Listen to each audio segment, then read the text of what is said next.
দাম হ'ল 100-200 টকা গতিকে উন্নয়নৰ ঢোকঢাল বজোৱা আপুনি অৰ্থনৈতিক জ্ঞান নাই অৰ্থনীতিত বস্তুৰ দাম বঢ়া মানে দেশখন অৰ্থনীতিত আগবাঢ়ি যোৱা বস্তুৰ দাম বঢ়াটো এটা বেয়া কথা নহয় বস্তুৰ দাম মানে মানুহে সেইমতে ব্যয় কৰিব মানুহে সেইমতে আৰ্থিকভাৱে বহন ক্ষমতাটোও বাঢ়িছে বিজেপিৰ সমীক্ষাত সেইখিনি আছে আপুনি অৰ্থনৈতিক জ্ঞানটো নথকাৰ কাৰণে এই কথাটো কৈছে প্ৰতি লিটাৰ খোৱা তেলৰ দাম আছিল 60 টকা আজিৰ তাৰিখত প্ৰতি লিটাৰ খোৱা তেলৰ দাম হৈছে 200 টকা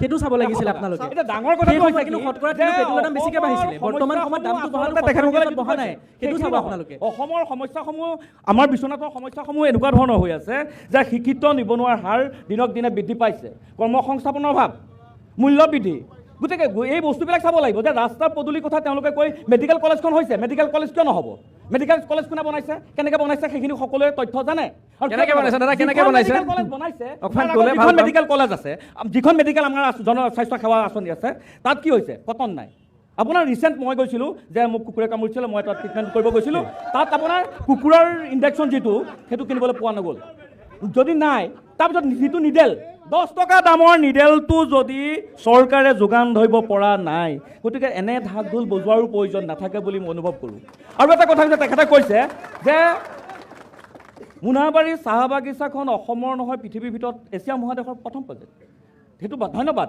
তাৰ প্ৰজেক্ট হোৱাটো মই বিচাৰিছোঁ এইটো মই মানি লৈছোঁ কিন্তু অযুক্তিকৰ কথা এখেত আমাৰ বিজেপিৰ দলৰ যিগৰাকী আছে তেখেতে এটা কথা কৈছে যে উন্নয়নৰ সীমা ঢাক ঢোল বজাই গৈ লাষ্টত গৈ পেলাই এনেকুৱা হৈ গ'ল যে সদৌ শেষত মাইক্ৰ' ফাইনেন্সৰ যিটো ধাৰ আৰু কেঁচা চাহপাতৰ যিটো মূল্য সেই মূল্যটো প্ৰতিজন দিন হাজিৰাৰ যিটো মাচুল সেইটো 350 টকা আজিলৈকে নহ'ল আজি তেলৰ দাম কেনেকৈ বাঢ়িছে দ্বিতীয় কথাটো হৈছে কি যে আপুনি আৰু এটা কথা কৈছোঁ যে ৰন্ধন গেছ 2014 চনত কিমান আছিল আৰু আজি তাৰিখত কিমান হৈছে গতিকে তেখেতসকলৰ ঢাক ঢোলবিলাক অলপ কমাই আপোনালোকৰ মাজত আপোনালোকৰ এগৰাকী প্ৰতিনিধি আছে ভাৰতীয় জনতা পাৰ্টি কিন্তু আপোনালোকৰ মাজৰ পৰা যদি কোনোবাই ক'ব বিচাৰে হাতখন দাঙিলে মই আপোনাৰ ওচৰলৈ যাম মেডিকেল কলেজৰ কথাটো ক'লে এই কথাটো যদি হৈছে মেডিকেল কলেজটো অপেনিং হোৱা নাই নাই শুনক দাদা এটা কথা চাওক তেখেতে কৈছে কিবা কুকুৰে কামোৰোতে এদিন নাপাইছিলে ঔষধটো নাপাওঁতো এদিন হ'ব পাৰে কিন্তু তেওঁ মই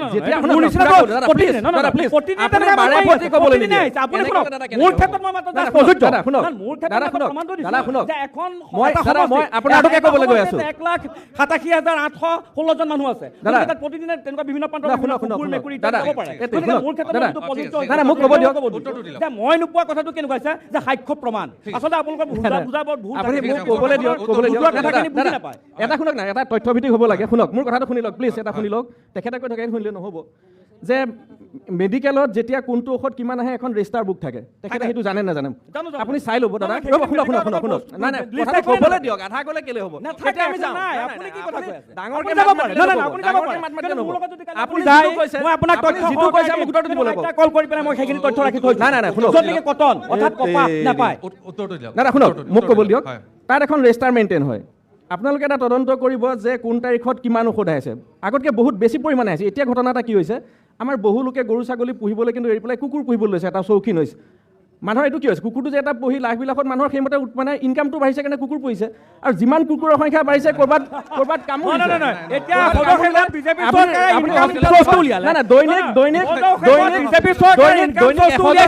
কুকুৰে কামোৰা যায় এজন মানুহে কুকুৰে ঔষধটো ভেকচিনটো নোপোৱাটো ডাঙৰ কথা নহয় কুকুৰ পুহি নিবনুৱা সমস্যা সমাধান কৰিব নেকি সমস্যা সমাধান বুলি কোৱা নাই আপুনি ভুল বুজিছে আপুনি ভুল ব্যাখ্যা নকৰিব দাদা ভুল ব্যাখ্যা নকৰিব না ভুল আপুনি ভুল ব্যাখ্যা কেলে কৰিছে যে এখন আপুনি ভুল ব্যাখ্যা কেলে কৰিছে মই কৈছোঁ অন্ন বস্ত্ৰ বাসস্থান আৰু স্বাস্থ্য তাৰ লগত জড়িত হৈ আছে মই কৈছোঁ যে এখন সমষ্টিত মানুহৰ স্বাস্থ্য সেৱা জনিত যিখিনি আছে তেখেতসকলে ক'লে তাৰপৰা মেডিকেল কলেজখন বনোৱাৰ কথা কৈছে যিখন মেডিকেল আছে তাত কিন্তু সেই বস্তুখিনি সামগ্ৰীখিনি নাই আপুনি মেডিকেল কলেজটো অপেনিং হোৱা নাই মেডিকেল কলেজ বনোৱাটো ভাল পাইছোঁ আমি বেয়া পোৱা নাই নহয় ভাৰত মাতা কি জয় বন্দে মাতৰম তেখেতে কৈ আছে কুকুৰে কটা কামোৰাৰ মেডিচিন মানে পোৱা নাই তেখেতক কি সদায় কুকুৰে কামোৰে নেকি তেখেত আপোনাৰ ভুল থিংকিং সদায়নো কুকুৰে নাকামোৰে শুনক কথা অলপ অকণমান হিচাপত উদাহৰণ এজ এ এক্সাম্পল শুনক ডাঙৰীয়া আপুনি এক্সাম্পলটো শুনি লওক আপোনাক কোৱা হৈছে যে এদিন মোৰ ক্ষেত্ৰত মই প্ৰযোজ্য হৈ কৰিছোঁ জাষ্ট এটা শুনক আপোনালোকে আমি এখন ডিবেটত আহিছিলোঁ প্লিজ 1 মিনিট তেখেতসকলে আমি এখন জাষ্ট ডিবেটত আহোঁতে তেখেতসকলে কৈছিলে যে আমি বোলে অভদ্ৰ আচৰণ কৰোঁ হয়। আৰু তেওঁলোকৰ কোনো আমাৰ বোলে শিষ্টাচাৰ নাই হয়। এতিয়া উপৰোক্ত ব্যক্তিগৰাকীয়ে যিখিনি কৰিলে সেইটো শিষ্টাচাৰ নাই, মই নে তেখেতৰ অভদ্ৰ কথা- আচৰণ মই তেখেতৰ- নে কি আছে না বিজেপি চৰকাৰ আচলতে হৈছে কি তেওঁলোকৰ মানে ডাঙৰ কাহিনী হৈছে ফাঁকি মিছা কথাৰে জিকিব বিচাৰে নেকি যিটো সঁচা আৰু শুদ্ধ সেইটো কওক ঠিক আছে। যিটো সঁচা আৰু শুদ্ধ সেইটো ঠিক কওক আছে। চাহৰ সহায় কথা- নল'ব আৰু- লিভাৰ ঠিক আছে। ডেট মিনছ লিভাৰত লৈ কথা নক'ব নহয়, নহয়। আপোনালোকে যিটো চকুৰে দেখিছে চকুৰে দেখিছে সেইটোকে কয় হয় আৰু এটা কথা আৰু এটা গুৰুত্বপূৰ্ণ কথা কৈছে যে চাহৰ কথাটো কৈছে আৰু মই আৰম্ভণিতে কৈছিলোঁ যে সমষ্টিটোত এবাৰ এই জনগোষ্ঠীটো চাহ জনগোষ্ঠীটোৰ ভোটাৰ সংখ্যা যথেষ্ট বৃদ্ধি পাইছে সংগঠনটো কোনোবা ছাত্ৰ প্ৰতিনিধি আছে নেকি যে আহক আপুনি আগবাঢ়ি আহক আপোনাৰ পৰিচয়টো দিব মই চাহ জনগোষ্ঠীৰ কোনোবা আচ্ছা বা কোনোবা প্ৰতিনিধি আছে নেকি আচ্ছা বা এনেকুৱা ধৰণৰ মই আপোনাৰ ওচৰলৈ আহিম বেয়া নাপাব যিহেতু বিষয়টো চাহৰ লৈ আহিছে যে সমষ্টিটোত বহু ভোটাৰ আছে আপোনালোকৰ এবাৰ নিৰ্ণায়ক আপোনালোকে এবাৰ ভূমিকা আপোনালোকে পালন কৰিব গতিকে এই চৰকাৰখনৰ প্ৰতি আপোনালোকৰ এইবাৰ দৃষ্টি আপোনালোকৰ চিন্তা আপোনালোকৰ কেনেধৰণে লৈছে এইবাৰ চৰকাৰখনৰ আপোনালোকৰ ক্ষেত্ৰত লোৱা পদক্ষেপসমূহক ছাৰ মই সৰ্বপ্ৰথমে DY 365 সকলো বিষয়ববীয়ালৈ মই ধন্যবাদ জ্ঞাপন কৰিলোঁ মই টি গাৰ্ডেনৰ পৰা বিলং কৰোঁ মই ছাত্ৰ সংগঠনৰ দায়িত্বত নাই বাৰু প্ৰাক্তন আছিলোঁ বৰ্তমান মই সংগঠনৰ দায়িত্ব এটা আছোঁ বাৰু মই সৰ্বধন চুকায়া সৰ্বজন চুকায়া প্ৰথমতে ৰাজনীতি হ'ল নীতি আদৰ্শ স্বাভিমান পৰম্পৰা য'ত নেকি নীতি আদৰ্শ জড়িত হৈ আছে ৰাজ্যৰ হিতে কাম কৰা ৰাজনীতিহে সৰ্বধন গতিকে মই ভাবোঁ আমাৰ টি গাৰ্ডেন বা চাহ বাগিচাৰ উন্নয়ন যথেষ্টভাৱে হৈছে বিগত দিনৰ মানে ৰাজনীতি যিটো চলি আছিলে আপোনালোকে বেয়া নাপাব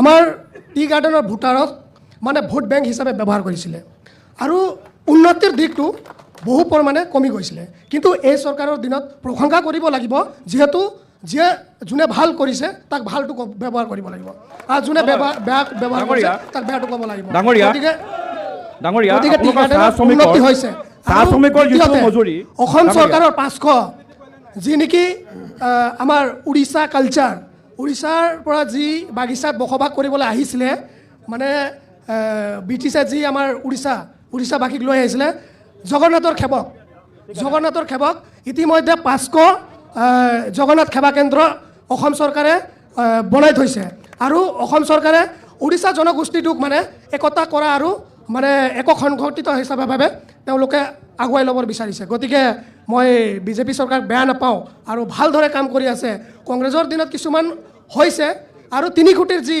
ঘটনা আজিও আমাৰ মনত আছে যিহেতু তিনিখুটিত যি ধৰণে আমাৰ সৰু বালক 5 বছৰীয়া 14 বছৰীয়া এনেকৈ বালকক যি ঘটনা হৈ গৈছে তাতে কংগ্ৰেছৰ চৰকাৰৰ দিন আছিলে তেতিয়া ডাঙৰীয়া আপুনি চাহ মজুৰি যিটো আছিলে আপোনালোকৰ এগৰাকী প্ৰতিনিধিয়ে ক'ব বিচাৰিছে আপুনি যদি আগবাঢ়ি আহে আপোনালোকৰ জনগোষ্ঠীৰ এজন প্ৰতিনিধিয়ে কৈছে যে বিজেপি চৰকাৰ দিনত বহুত হ'ল কংগ্ৰেছ চৰকাৰ দিনত কিন্তু প্ৰবঞ্চনা কৰাৰ অভিযোগ উত্থাপন কৰিছে আমিতো যি মানে পৰিৱৰ্তন সিহঁতে কৈ আছে ৰাস্তা পদূলি বনালে পৰিৱৰ্তন নহ'বতো আমাৰ যি হাজৰা আজি আমি বগানত হাজৰা পাই আছোঁ বৰ্তমান 250 টকা এইটো হাজৰা কৈছিলে 533 টকা কৰি দিম বুলি তো এইটো অহা নিৰ্বাচনত কৈছিলে এইটো এটা ফাঁকি হ'ল তাৰ পাছত ইয়াৰ মাজত 2026 চনত আহিছিলে 2024 চনত আমি ওলাইছিলোঁ ST লাগে আমাক চাহ জনগোষ্ঠী আমি আদিবাসী হিচাপ হৈ ST লাগে বুলি বিচাৰিছিলোঁ তো ST দিম বুলি কৈছিলে কৈ মেলি যি বিজেপি গভৰ্ণমেণ্ট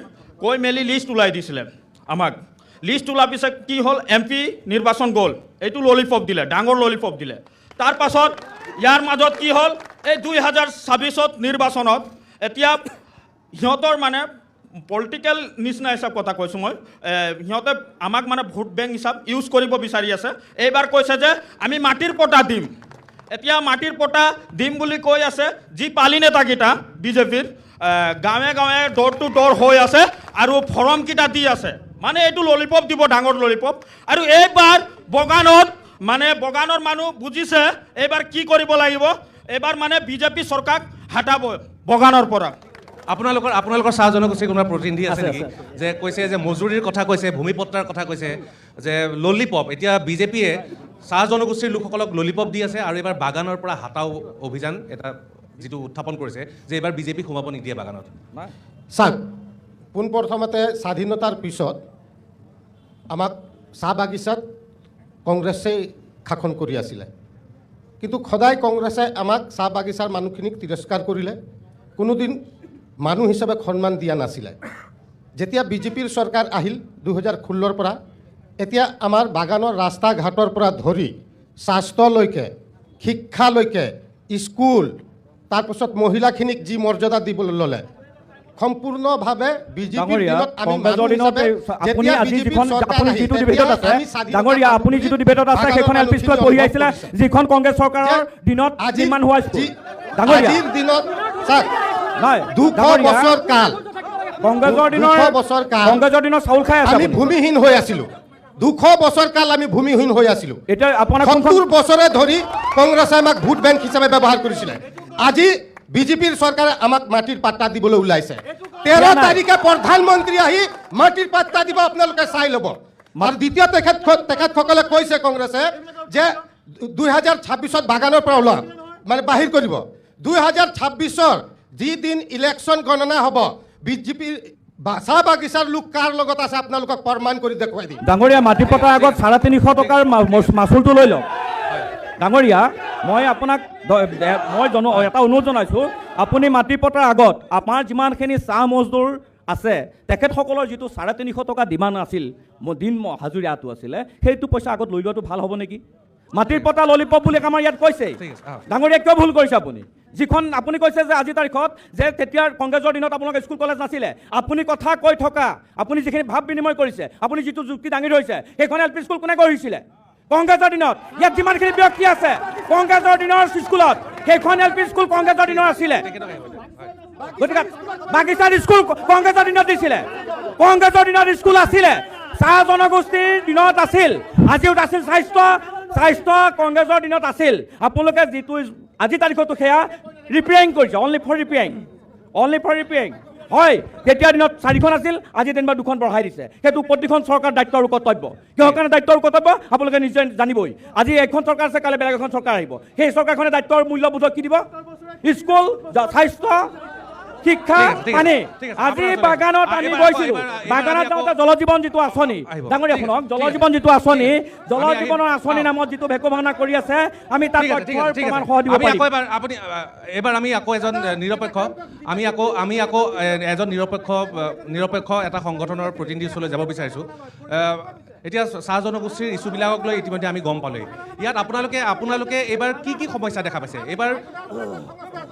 হয় কওক, ৰ'ব হয় কওক মাইকত কোৱা কথাখিনিয়ে যাব আপুনি। হয়, ইমানখিনি সময় আমি আপোনালোকৰ ডিবেট অনুষ্ঠানটো উপভোগ কৰি আছোঁ। ইয়াত কিছু ক্ষেত্ৰত আমাৰ ক'বলগীয়া আছে কিছুমান কথা। ইয়াত বিশ্বনাথ সমষ্টিৰ কথাটো আপুনি যিহেতু ক'লে, বিশ্বনাথ সমষ্টিত আমাৰ উন্নয়ন নাই হোৱা বুলি আমি ক'ব নাযাওঁ। বিশ্বনাথ সমষ্টিত যিগৰাকী বিধায়ক আছিলে তেখেতে ইয়াত কাম নকৰাকৈ থকা নাছিলে। ইয়াত আমাৰ যিটো ষ্টেডিয়াম হ'ল আমাৰ ইয়াত, সেই ষ্টেডিয়ামটো এটা বিশ্বমানৰ ষ্টেডিয়াম হৈছে। তাৰ কাৰণে তেখেতক আমি ধন্যবাদ জ্ঞাপন কৰিছোঁ। তাৰ লগতে আমাৰ আৰু কিছুমান কথা ইয়াত ক'বলগীয়া আছে, কিছুমান জাতীয় ইছ্যুৰ ওপৰত আমাৰ ক'বলগীয়া আছে। পোনপ্ৰথমে বিশ্বনাথ সমষ্টিৰ মই সেইটো কথা উল্লেখ কৰিলোঁ। দ্বিতীয়তে আমাৰ বিশ্বনাথৰ যি নগৰ অঞ্চল, এই নগৰৰ টাউনখনৰ মাজত আমাৰ এটা স্থায়ী পাৰ্কিং নাই। সেই পাৰ্কিং নথকাৰ কাৰণে টাউনখনত এটা অভাৱনীয় যান জঁটৰ সৃষ্টি হয়, যিটো মই কোৱা কথা নহয়। ইয়াত বিজেপিৰ বন্ধুসকল আছে, তেওঁলোকে এইটো অসুবিধা পাই আছে। আৰু এটা কথা, ইয়াত এটা স্থায়ী পাৰ্কিঙৰ ব্যৱস্থা কৰা সমান্তৰালভাৱে আমাৰ নগৰখনৰ মাজত, যিখন নগৰ বিশ্বনাথ, এই নগৰখনৰ মাজত আমাৰ ষ্ট্ৰীট লাইটৰ ব্যৱস্থা এটা নাই। নথকাৰ কাৰণে যদি দোকানখিনি বন্ধ হৈ যায়, টাউনখন সন্ধিয়া হ'লে আন্ধাৰ হৈ পৰে। এই দুটা হ'ল আমাৰ স্থানীয় ইছ্যুৰ ওপৰত আমি ক'লোঁ। ইয়াৰ পিছত আমাৰ কেইটামান প্ৰশ্ন আছে। সেই প্ৰশ্নকেইটা হ'ল অসম চুক্তিৰ ওপৰত। যেতিয়া চৰকাৰখন আহিছিলে, আমি কংগ্ৰেছক বাদ দি আমি বিজেপি চৰকাৰখন আনিছিলোঁ বহু আশা কৰা হিচাপে তেওঁলোকে এটা ফলাফল আমাক দিছে, সেইটো হ'ল শ্বহীদ স্মাৰকটো তেওঁলোকে বনাই দিছে, যিটোৰ কাৰণে ধন্যবাদ জ্ঞাপন কৰিছোঁ হিমন্ত বিশ্ব শৰ্মাক। তাৰপিছত তেওঁলোকক আমি ক'বলগীয়া আছে যে বিপ্লৱ শৰ্মাৰ যি প্ৰতিবেদন আছিলে অসম চুক্তিৰ, সেই প্ৰতিবেদনখন তেওঁলোকে কৈছিলে যে এটা আকাৰ ইকাৰ সলনি নোহোৱাকৈ সম্পূৰ্ণ কৰিব, কিন্তু সেইখন আজিলৈকে পৰি থাকিলে, সেইখন নহ'ল। 6 জনগোষ্ঠীৰ জনজাতিকৰণৰ বিষয়টো বহুবাৰ উঠিছিলে। মই নিজেও এজন কোচ ৰাজবংশী জনজাতীয় যুৱক। 6 জনগোষ্ঠীৰ জনজাতিকৰণ দিম বুলি কৈ এটা সময়ত গৈ বস্তুটো সদায় ৰখি যায়। আমি এইবাৰ বিচাৰোঁ, ইয়াৰ পৰা আমি দাবী জনাইছোঁ যে 6 জনগোষ্ঠীৰ জনজাতিকৰণ যাতে অতি সোনকালে ইলেকশ্যনৰ আগতে তেওঁলোকে ঘোষণা কৰে। সেইটো এটা থাকিলে। আৰু এটা বস্তু আমি ইয়াৰ পৰাই জনাব বিচাৰিছোঁ যে অসমৰ যিসকল ব্যক্তি কৰ্মসংস্থান অসমত হৈছে কিন্তু বহু কৰ্মসংস্থান হ'ব এতিয়াও বাকী, যাৰ কাৰণে আজি অসমৰ পৰা বহু ল'ৰা গৈ পেলাই বাহিৰত চাকৰি কৰিবলগীয়া হয়। সিদিনা এটা সমীক্ষাত আমি গম পালোঁ যে অসমৰ পৰা যোৱা যুৱকসকলক অসম চৰকাৰে কোনোবা যদি তাত মৃত্যু হয় তেওঁলোকক অনা নিয়াৰ ব্যৱস্থা এটা কৰিছে, সেইটো এটা ভাল কাম কৰিছে। কিন্তু সেই পৰিসংখ্যাটো কৰোঁতে এটা কথা প্ৰমাণিত হৈছে যে বহু সংখ্যক যুৱক তাত গৈ মৃত্যু হৈছে। সিদিনা 5জন যুৱক মৃত্যু হৈছে। গতিকে আমি ক'ব বিচাৰোঁ যে সংস্থাপন যদি সঁচাকৈ হৈছে, সেই যুৱকসকল কিয় বাহিৰত যাবলগীয়া হৈছে? তেওঁলোকক ইয়াত ৰাখি পেলাই এটা কৰ্মসংস্থাপনৰ ব্যৱস্থা কৰে।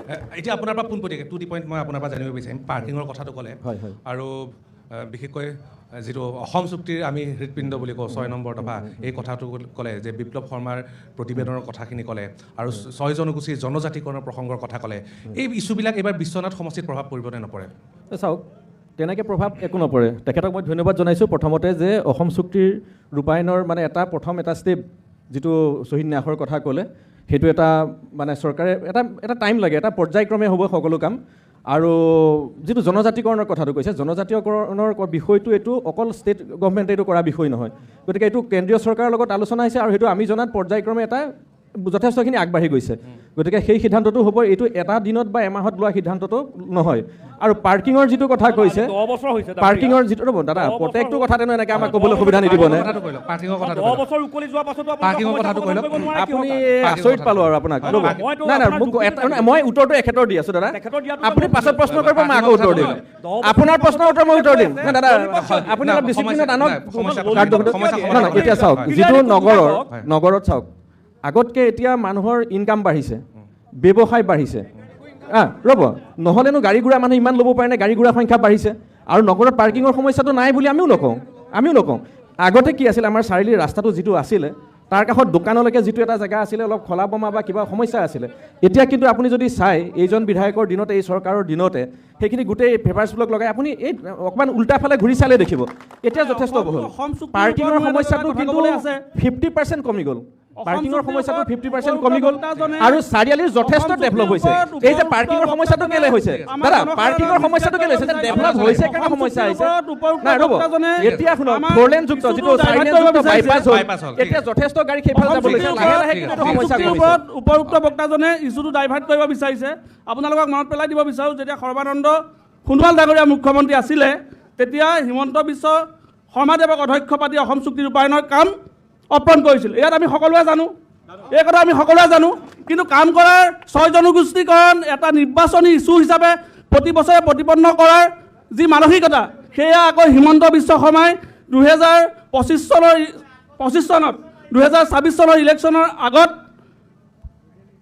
বেলেগ এজন অধ্যক্ষ পাতি সেই চুক্তিখিনি আকৌ বেলেগক অৰ্পণ কৰিলে। মানে আমি গম পালোঁ, অসমৰ মুখ্যমন্ত্ৰী হিমন্ত বিশ্ব শৰ্মা ডাঙৰীয়াই 6 জনগোষ্ঠী সমস্যাটো সমাধান কৰাৰ ইচ্ছা নাই। অসম চুক্তিৰ ওপৰত অকণমান ক'বলগীয়া আছিলে। আমি আমাৰ ইয়াতে থকা আমাৰ যিসকল মোৰ বন্ধুৱে আমাৰ কন্দৰ্প হাজৰিকা, মই তেওঁলোকক আৰু এটা কথা সুধিব বিচাৰোঁ। তেওঁলোকে হয়তো জানিব যে NRC-খন পেলাই থোৱা কিয় হ'ল, NRC-খন সম্পূৰ্ণ কিয় নহ'ল, NRC সম্পূৰ্ণ হ'ব লাগিছিলে, কিয় নহ'ল, মই তেওঁলোকৰ পৰা জানিব বিচাৰিছোঁ এইটো কথা। কংগ্ৰেছ দলৰ প্ৰতিনিধিক মই অনুৰোধ জনাইছোঁ, কংগ্ৰেছ দলে অসম চুক্তিৰ ওপৰত কথা কোৱাৰ কোনো অধিকাৰ নাইকিয়া।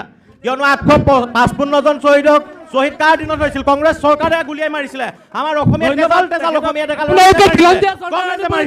গতিকে কংগ্ৰেছে কথা কোৱাৰ অধিকাৰ নাইকিয়া। অসম চুক্তিৰ হৈ যি কাম কৰিব লাগে আমাৰ মাননীয় হিমন্ত বিশ্ব শৰ্মা ডাঙৰীয়াই কৰি আছে। মুখ্যমন্ত্ৰীয়ে কৈছে নিৰ্বাচনৰ আগত আপোনালোকৰ মুখ্যমন্ত্ৰী কৈছে যে অসম চুক্তিৰ ৰূপায়ণ নহয়। গতিকে আপোনালোকে কি ধৰণে ক'ব পাৰিছে? কংগ্ৰেছক হাত আগবঢ়াত আপোনালোকে এক মিনিট মই কৈ দিওঁ। যি কৰিব বিজেপি চৰকাৰে কৰিব, যি কৰিব হিমন্ত বিশ্ব শৰ্মাই কৰিব। কংগ্ৰেছে একো কৰিব নোৱাৰে। কংগ্ৰেছে আমাৰ অসমীয়া ডেকালক গুলিয়াই হত্যা কৰিছিল কংগ্ৰেছৰ দিনত। অসম চুক্তিৰ ওপৰত কংগ্ৰেছৰ কথা কোৱাৰ কোনো অধিকাৰ নাই।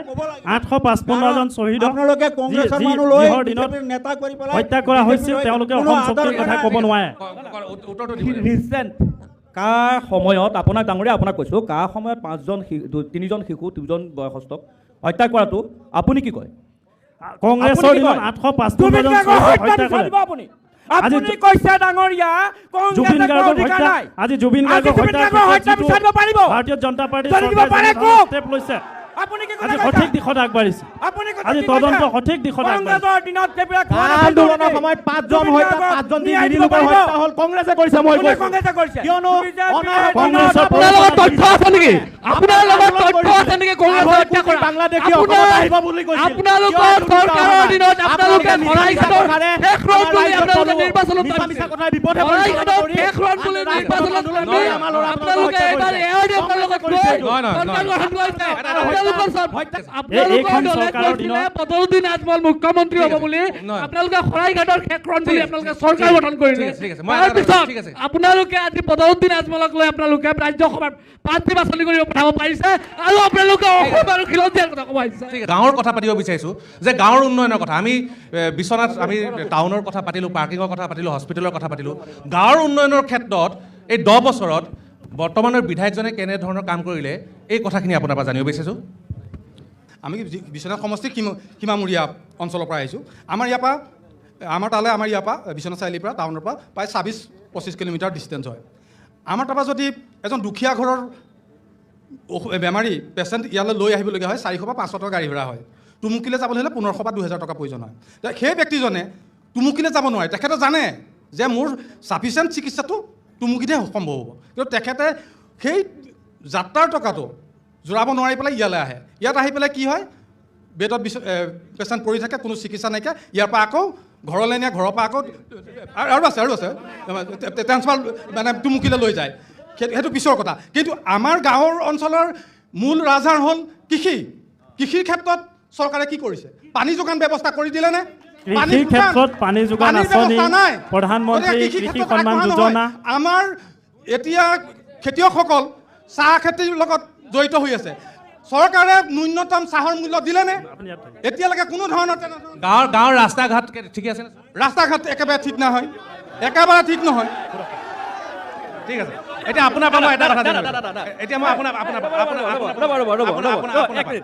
আপোনাৰ খতিয়ানটো দিয়কচোন এতিয়া ৰাস্তা ঘাটৰ কথাটো আহিলে এতিয়া আমি যিমানকেইটা সমষ্টিত গৈছোঁ তাত শাসকীয় পক্ষৰ ফালৰ পৰা এখন খতিয়ান দাঙি ধৰিছে আপুনি দিয়ক তেখেতক শাসকীয় পক্ষৰ ফালৰ পৰা এটা খতিয়ান দাঙি ধৰিছে যে 10 বছৰত বা 5 বছৰত কিমান ৰাস্তা বনালে কিমান দলং বনালে কিমান বাকী আছে সিমানখিনিলৈকে আপোনাৰ হাতত তেনেকুৱা কি তথ্য আছে চাওক তথ্যটো আমাৰ হাতত সম্পূৰ্ণ আছে মই এটা উত্তৰ দি নলে পাহৰি যাম তেখেতে ক'লে যে কৃষিৰ ক্ষেত্ৰত কি কৰিছে মই ভাবোঁ তেখেত খেতিয়ক হয় নাই মোৰ আজি তেখেত সন্দেহ আছে কাৰণ অসম চৰকাৰে এইবাৰ যিটো পদক্ষেপ লৈছিলে যে আগৰ খেতিয়কে কংগ্ৰেছৰ দিনত উচিত মূল্য নাপায় বুলি এটা বদনাম আছিল এতিয়া ধানৰ এটা মূল্য নিৰীখ কৰি দিলে তাৰ মাজত মধ্যভোগী নাই গতিকে খেতিয়কে ডাইৰেক্ট ধান বিক্ৰী কৰি উপযুক্ত দাম পাব পৰা এটা ব্যৱস্থা হ'ল যিটোৰ কাৰণে নেকি আজি উৎপাদন বাঢ়িছে আৰু আগতে খেতি এৰি দিয়া মানুহে কংগ্ৰেছৰ দিনত এতিয়া পুনৰ মাটিখিনিত চহাই ধান খেতি কৰি তাৰ কাৰণে প্ৰশ্ন মোৰ এটা উত্তৰ আছে খেতি উচিত মূল্যৰ ওপৰত মই কথা কৈ আছোঁ উচিত মূল্য আপোনাৰ কথাৰ ওপৰতে মই উত্তৰ দি আছোঁ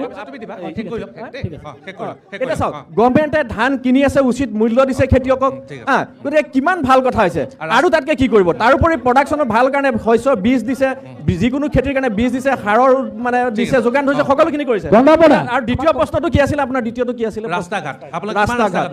এতিয়া বিশ্বনাথ সমষ্টিত সঁচা কথা ক'বলৈ গ'লে আমি জনাত মাত্ৰ এখন কাঠৰ দলং আছে বাকী সকলো দলং পকীকৰণ হৈ গ'ল আৰু সাংবাদিক মহোদয় আমাকো ক'বলৈ সুবিধা দিয়ক দাদা মই কিতাপলৈ দিলোঁ আৰু সকলোৱে জানে আমি আগতে কংগ্ৰেছৰ কেইজনমান দলীয় কাৰ্যকৰ্তাই অসমৰ ৰাজ্যৰ উন্নয়নটো দেখিছে চৰকাৰ আহিলে ৰাস্তা ঘাটৰ উন্নয়ন হয় এক নম্বৰ আপোনাৰ উত্তৰটো দি আছোঁ আপুনি কৈছিলে খেতিয়কৰ উন্নয়ন হৈছে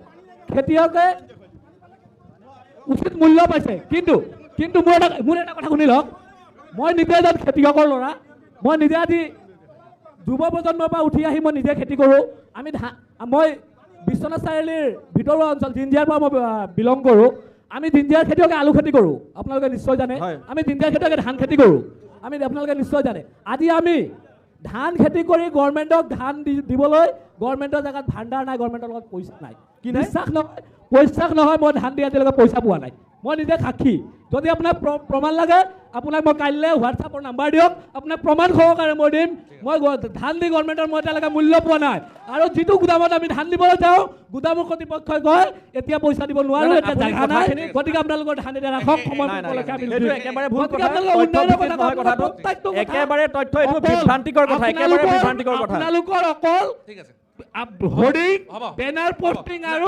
আপোনালোকৰ এডভাৰটাইজমেণ্টত আপোনালোকৰ চৰকাৰ চলি আছে নাই নাই ভয় ভাবুকি আপোনালোকে কোৱা কথা এইটো ৰাইজে কোৱা কথা নহয় আমাক এতিয়া ৰাইজে উত্তৰ দি আছে ৰাইজে আমাৰ উন্নয়ন দেখিছে ফাৰ্মাৰ ৰেজিষ্টাৰ আছে নাই এগ্ৰিকালচাৰ ডিপাৰ্টমেণ্টত ফাৰ্মাৰ ৰেজিষ্টাৰ আছে নাই এগ্ৰিকালচাৰ অফিচটো ক'ত আছে তেওঁ চিনি পায়নে নাই এগ্ৰিকালচাৰ অফিচটো ক'ত আছে আপুনি চিনি পায়নে নাই এগ্ৰিকালচাৰৰ পৰা কিয় যিমানখিনি সুবিধা দি আছে আপুনি কিয় ল'ব পৰা নাই আপুনি তেনে খেতিয়ক নহয় আকৌ প্ৰকৃত খেতিয়কসকলে এগ্ৰিকালচাৰৰ পৰা উচিত মূল্যত তেওঁলোকে সাহায্য লাভ কৰি আছে আজিৰ ডেটতো আপুনি এগ্ৰিকালচাৰৰ চাগে নাযায় এগ্ৰিকালচাৰ অফিচ যাব লাগিব ফেচবুক একাউণ্টত চাওক মই খেতি কৰোঁ ডাঙৰীয়া আপুনি খেতি নকৰে মই কৈছোঁ ডাঙৰীয়া আপোনাৰ কৃষি কৰ্ম কৰা খেতি নাই আপোনালোকৰ গ্ৰাম সেৱকৰ নাম কি গ্ৰাম সেৱক মই হাল বোৱা ল'ৰা মই হাল বোৱা ল'ৰা মই কংগ্ৰেছ আপুনি আউজ ক'ত পৰা জানে গ্ৰাম সেৱকৰ নাম কি আপোনালোকৰ গ্ৰাম সেৱকৰ নাম কি গ্ৰাম সেৱকৰ নাম লাগে আপোনাক মই খেতি কৰোঁ নাম কি গ্ৰাম সেৱকৰ নাম কি আপোনাৰ খেতি নাম কি আপোনাৰ খেতিৰ উপযোগী মাটি অকল বিৰোধ কৰিব লাগে বুলি বিৰোধ কৰিব আপোনাৰ খেতি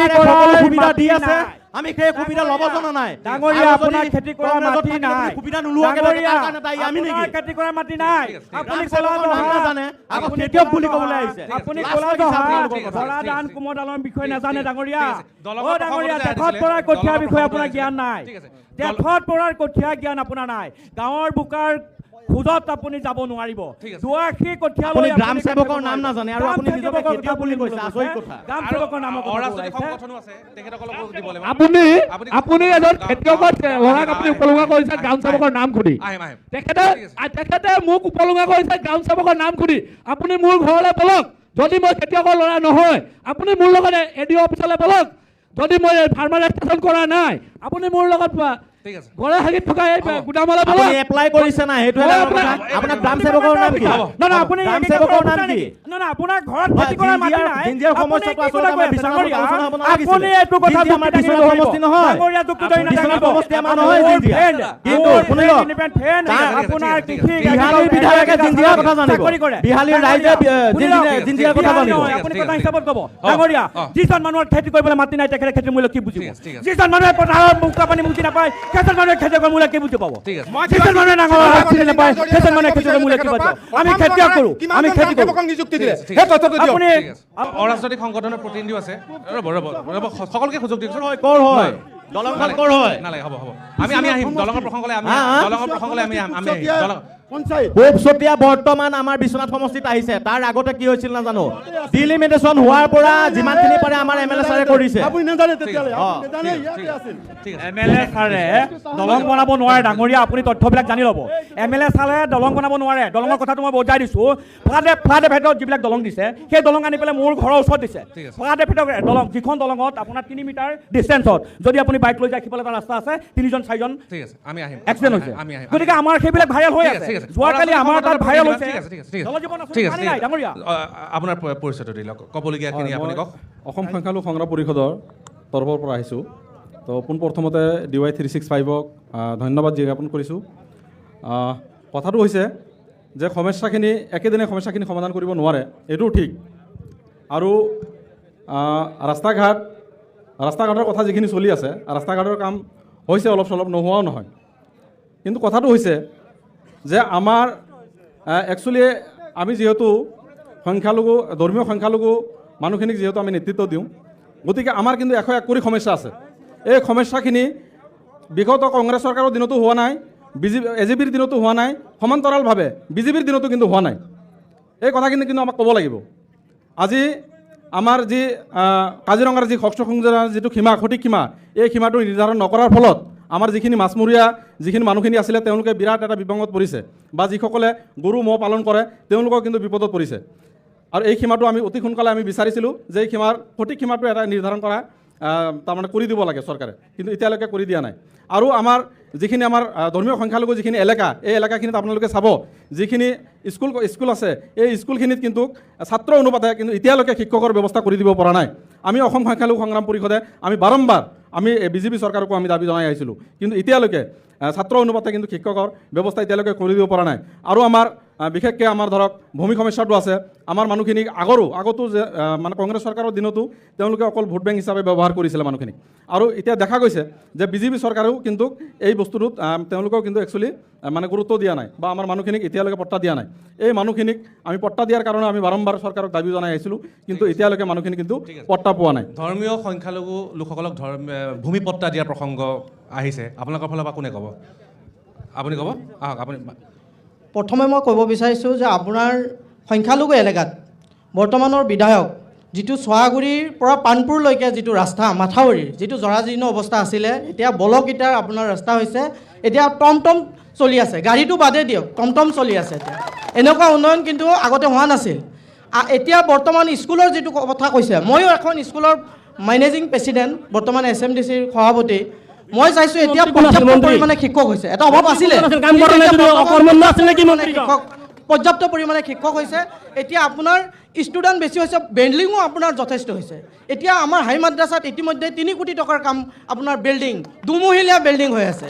গতিকে উন্নয়ন হৈছে, এইটো কথা নহয়। আৰু আপোনাৰ মাইনৰিটি বুলি ক'লে আপোনালোকে চাব, আমাৰ যিটো আয় ঘৰ, এতিয়া বৰ্তমান আয় ঘৰ প্ৰতি দৰিদ্ৰ পৰিয়ালে কিন্তু পাই আছে, প্ৰতি দৰিদ্ৰ পৰিয়ালে পাই আছে। আপোনাৰ অৰুণোদয় পাই আছে, আপোনাৰ চিকিৎসা ক্ষেত্ৰত যিখিনি সুবিধা সেইখিনি সুবিধা পাই আছে, নিযুত মইনা পাই আছে, বাবু আঁচনিও পাইছে। গতিকে বিভিন্ন ধৰণৰ সা সুবিধা কিন্তু মাইনৰিটি এলেকাত হৈছে। যিটো পঞ্চায়ত লেভেলৰ উন্নয়ন যথেষ্ট সংখ্যক কিন্তু হৈছে। না, আমাৰ যিজন বক্তাই গ'ল তেওঁ কৈ যাওক যে যদি কংগ্ৰেছৰ দিনত যদি উন্নতি হোৱা নাছিল, আমাৰ চৰকাৰে কি কৰিছিল। আৰু এটা কথা শুনক, আপোনালোকৰ ফালৰ পৰা কোনোবা আছে নেকি সংখ্যালঘু? মই সংখ্যালঘুৰ বিষয়ে মই ক'ব বিচাৰিছোঁ। ফাৰ্ষ্ট উন্নয়নৰ বিষয়ত মই আহিব বিচাৰিছোঁ। চাওক, যিটো উন্নয়ন হৈছে, মই এজন প্ৰতিবন্ধী। কংগ্ৰেছ গভৰ্ণমেণ্টৰ দিনত 1000 টকা পেঞ্চন আমি পাই আছিলোঁ, আৰু এই বিজেপিৰ গভৰ্ণমেণ্টৰ দিনত আমি দিছপুৰ ঘেৰাও কৰিব লগা হৈ আছে। কিমান ডেভেলপ হৈছে এতিয়ালৈকে? আমাৰ 3 বছৰৰ পৰা আমাৰ ধনখিনি আদায় দিয়া হোৱা নাই। আমি প্ৰতিবন্ধী মানুহখিনিক আমি কেনেকুৱা চলিব লাগিব, কিমান উন্নয়ন হৈছে আমাক দেখাওক।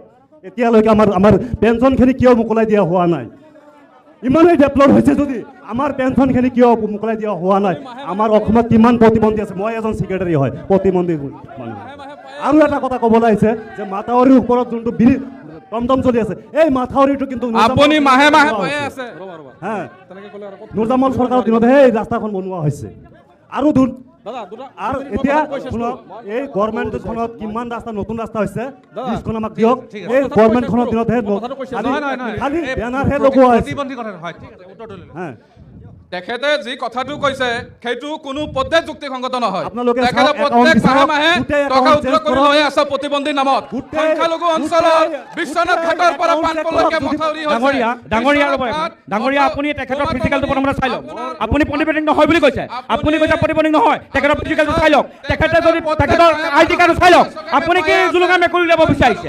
আপুনি কোনটো জুলুকা মেকুৰী উলিয়াব বিচাৰিছে? ডাঙৰীয়া, আমি কেছো ফাইল কৰা হৈছে, দিল্লীলৈকে আমি সুপ্ৰিম কোৰ্টলৈকে যোৱা হৈছিলোঁ। আমি সুপ্ৰিম কোৰ্টলৈকে পইচা সোমাইছে। তেখেতসকলে চালে বেৰে কোবাই একো লাভ নাই। সংখ্যালঘু অঞ্চলত যথেষ্ট উন্নয়ন কৰা হৈছে। আমি কংগ্ৰেছ দলক ধিক্কাৰ দিছোঁ। কংগ্ৰেছ দলক ধিক্কাৰ দিছোঁ। এজন দিব্যাংগ ব্যক্তি কেনেকে ইয়ালৈ টকশ্ব'ত আনিব? ডাঙৰীয়া, এজন দিব্যাংগ ব্যক্তি একজন বিকলাংগ ব্যক্তিৰ কথা ধিক্কাৰ দিছোঁ। মানুহৰ অভাৱ হ'ল নেকি? মানুহৰ অভাৱ হ'ল নেকি? এনেকে দিব্যাংগ ব্যক্তি এজনক স্পৰ্টিং পিন্ধাই আনিবলগীয়া কংগ্ৰেছ দলত মানুহৰ অভাৱ হ'ল নেকি? শুনি থাকিব লাগে। মই কৈ আছোঁ, মোৰ কথাখিনি শুনিব। সংখ্যালঘু অঞ্চলৰ মছজিদ মাদ্ৰাছা কংগ্ৰেছ দলত ভাল মানুহৰ অভাৱ হ'ল নেকি? দিব্যাংগ ব্যক্তি এজনক হাতৰ চিম্বলৰ স্পৰ্টিং পিন্ধাই আনিবলগীয়া হ'ল। নহয় বিজেপিৰ দিনত এনেকুৱা এটা অত্যাচাৰ হ'ব বুলি আমি কল্পনা কৰা নাই। দিব্যাংগ ব্যক্তিজনে কথা কোৱাৰ অধিকাৰ নাই নেকি? কথা কোৱাটো মৌলিক অধিকাৰ। আপুনি ডাঙৰীয়া নাজানে নেকি? কথা কোৱাটো মৌলিক অধিকাৰ। তেখেতৰ অধিকাৰ সাব্যস্ত কৰিব লাগিছে। দিব্যাংগসকলৰ কাৰণে চৰকাৰে সুবিধা দিছে, আপোনালোকে গৈ MLA ওচৰত যাওক, DC ওচৰত যাওক, সেই সুবিধাসমূহ দিয়াই গ'ল। কিন্তু তেওঁ ৰাজনীতি কৰিব নালাগে। ৰাজনীতি নহয়, এজন ব্যক্তি, এইটো হৈছে ৰাজহুৱা অনুষ্ঠান, ৰাজহুৱা অনুষ্ঠানত দিব্যাংগ ব্যক্তিয়ে কথা কোৱা সম্পূৰ্ণ অধিকাৰ আছে। আৰু নহয় ডাঙৰীয়া, এটা কথা, ডাঙৰ কথাটো হৈছে যে এজন দিব্যাংগ ব্যক্তিক যদি মুক্ত মনে কথা ক'ব নিদিয়ে মুক্ত আকাশৰ তলত, এইটো চাওক, মুক্ত আকাশৰ তলত মুক্ত মনেৰে যদি দিব্যাংগ ব্যক্তিয়ে কথা ক'ব নোৱাৰে, তেনেকুৱা হ'লে বিজেপি চৰকাৰখনে ইমান দায়বদ্ধতা কৰিব ৰাখিব কেনেকৈ পাৰিছে? সাহস ক'ত পালে তেওঁলোকে এজন দিব্যাংগ ব্যক্তিক তেনেকুৱা অত্যাচাৰমূলক কথা ভাষা ব্যৱহাৰ কৰিব? কংগ্ৰেছত এতিয়া বঢ়িয়া কথা। মই এটা কথা কওঁ, শুনি লওক, মই এটা কথা কওঁ, কংগ্ৰেছত এতিয়া গীতা আৰু ভাগৱত শুনা মানুহ নাই। কিয় জানে? দিব্যাংগ ব্যক্তিয়ে কংগ্ৰেছ কৰিব নোৱাৰে নেকি? নামঘৰ মাটি দখল কেতিয়া হৈছিলে? কংগ্ৰেছৰ দিনত হৈছিলে। কংগ্ৰেছৰ দিনত হৈছিলে নে?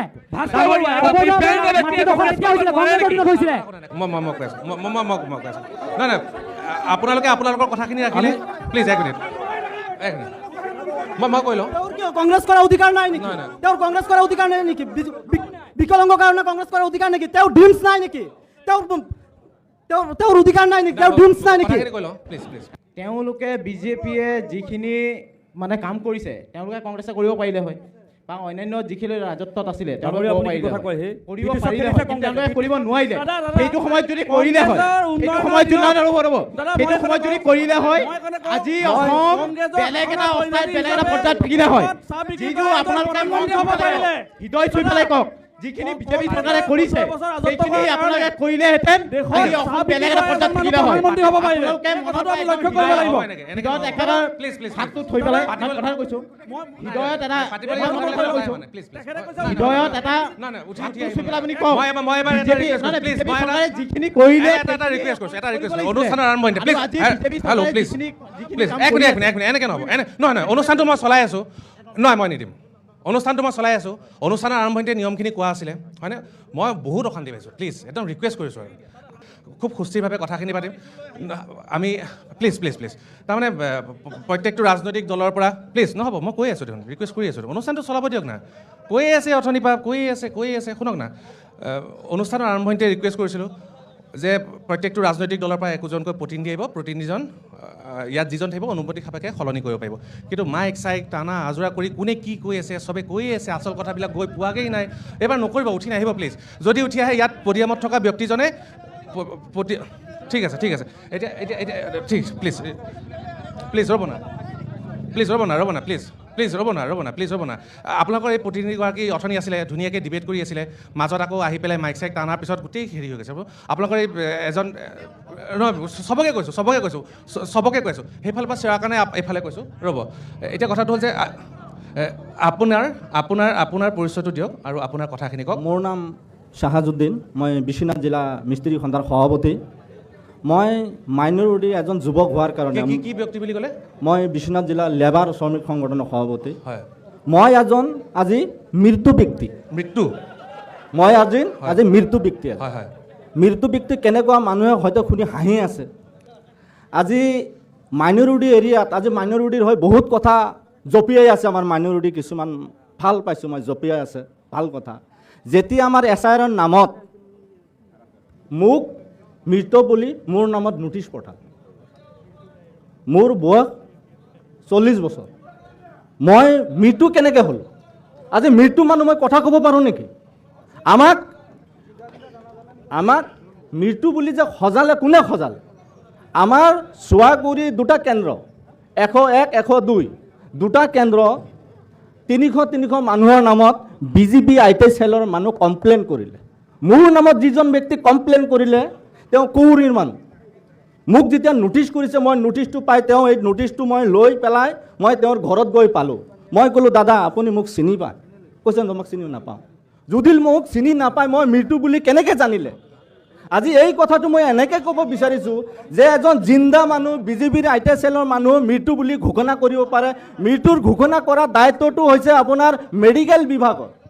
মানুহ এজন মৃত্যু হ'লে মেডিকেল বিভাগেহে ঘোষণা কৰিব পাৰে, কিন্তু বিজেপিৰ IT চেলে এইটো মৃত্যু বুলি ঘোষণা কৰিব নোৱাৰে। সেইখিনিয়ে মোৰ কথা। ঠিক আছে, ঠিক আছে। আপোনাৰ এতিয়া ভোটাৰ তালিকাত নাম আহিলে? আপোনাৰ নাম আহিছে। মোক লগে লগে সেইজন ব্যক্তিক যেতিয়া মই ক'লোঁ যে দাদা মোক যেতিয়া চিনি নাপায় আপুনি কেনেকৈ মই মৃত্যু বুলি ঘোষণা কৰিলে, আপুনি লগে লগে সেইজন দাদা শুনক, সেইজন ব্যক্তি লগে লগে আমাৰ অফিচত নি পেলাই অফিচাৰক সুধিছে, ইলেকশ্যন অফিচাৰ, তুমি এতিয়া কথা এটা গুৰুতৰ অভিযোগ উত্থাপন হৈছে যে ধৰ্মীয় সংখ্যালঘু লোকসকলক এছাৰৰ নামত বিজেপিৰ IT চেলে আকৌ এতিয়া অভিযোগটো উত্থাপন হৈছে বিজেপিৰ IT চেলে এতিয়া ভোটাৰ তালিকা পুনৰীক্ষণৰ নামত এছাৰৰ নামত হাৰাশাস্তি কৰিছে, জীৱিত ব্যক্তিক মৃত ব্যক্তি সজাইছে, এই অভিযোগ উত্থাপন হৈছে। আৰু পোনপটীয়াভাৱে বিজেপি IT চেল। প্ৰথমে মই DY 365ক নমস্কাৰ জনাইছোঁ।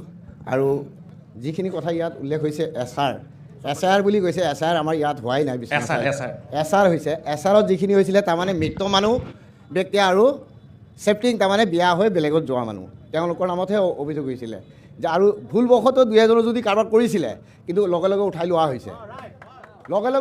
হৈছে, কাৰো নাম কাটা হোৱা নাই। তেওঁলোকক সোধক তেখেতৰ যে কৈছে মই মৃত ব্যক্তি, তেখেতৰ নাম এতিয়া ভোটাৰ লিষ্টত আছেনে নাই? বৰ্তমান আছে। আমি নিজে অনুসন্ধান লৈছোঁ যে এইজন শ্বাহাজুদ্দিন তেখেতৰ নাম মই নিজে উঠাই লৈছোঁ যে এইটো ভুলবশতঃ কৈছিলে, তেতিয়া লগে লগে আমি উদ্ধাৰ কৰাইছোঁ। আপুনি দিছিলে?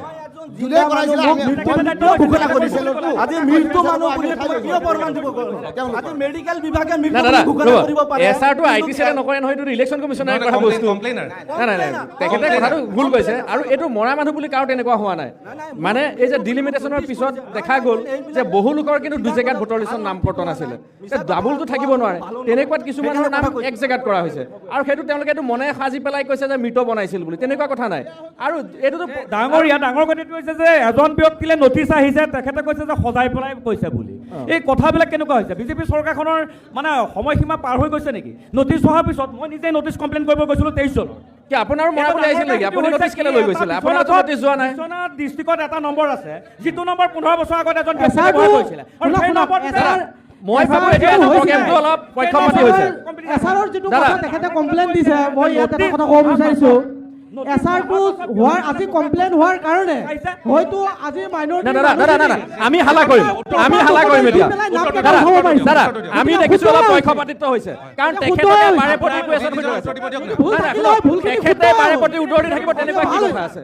আপুনি বাৰে প্ৰতি কেলে মাত মাতিবলৈ আহে?